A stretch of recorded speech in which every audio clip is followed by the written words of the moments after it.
Why are we so afraid to be vulnerable? Many of us were taught early on in life to see vulnerability as a weakness. And so when we arrived in adulthood, we had already established patterns of hiding from and disguising our vulnerability from ourselves and others. We get to this later stage in life and we find ourselves responding to our fears, anxieties, worries, sadness, and injuries without even considering the consequences.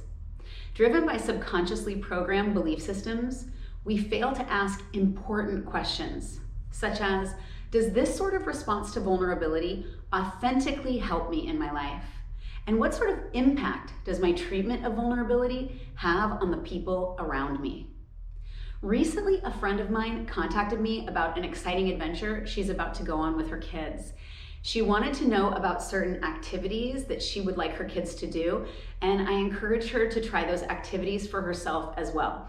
The following text stream ensued. My friend, are they too young to scuba dive? Me, they can do a bubble maker at least, but are you going to scuba dive?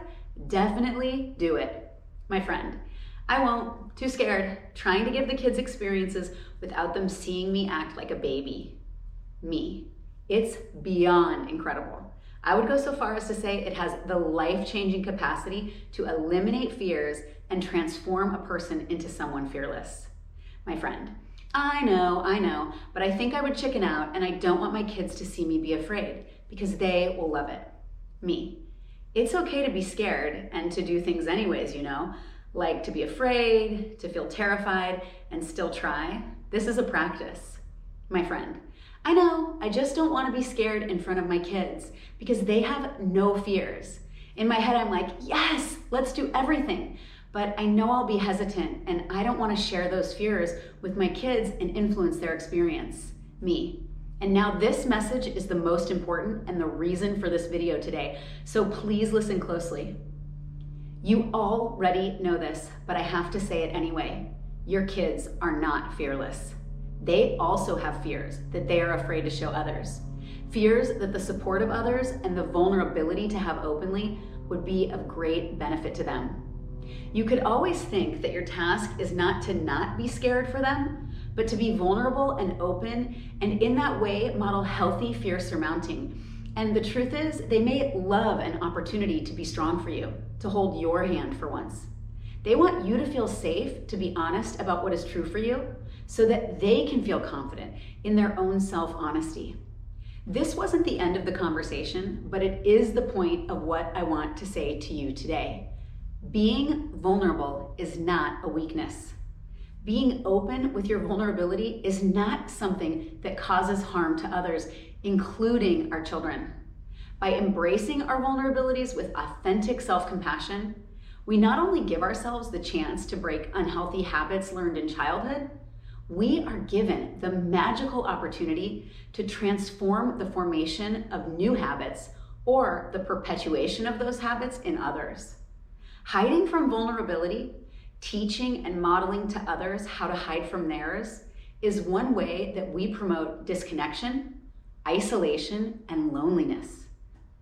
By embracing our fears, our weaknesses, our injuries, our suffering, we become stronger than we ever dreamed possible. We learn to accept ourselves in our wholeness. And in this way, we move more closely towards a fully integrated self. This is how mentally strong people live. To apply this new way of relating to vulnerability is simple, although perhaps painful and uncomfortable. It begins with raw self-honesty. You can start small. For instance, the next time someone greets you and asks how you are, respond authentically. If you are not doing well, say so. You don't have to always be on, to always be happy, to always be perfect. Practice one day of full and complete self-honesty to yourself and others and see how freeing this can be. Mastering this capacity to accept and admit vulnerability, which is merely a form of self-honesty, will have a life-changing impact on you and the people around you. And it is a key component to moving in the direction of ultimate well-being. I hope this video has been helpful for you in your life. Until next time, live vulnerably, be happy. If you are ready to transform your life, Mindful Island has the tools. If you liked this video, make sure to click subscribe in the bottom right corner of your screen and visit us at www.mindfulisland.com for more information on how we can be a support to you on the path.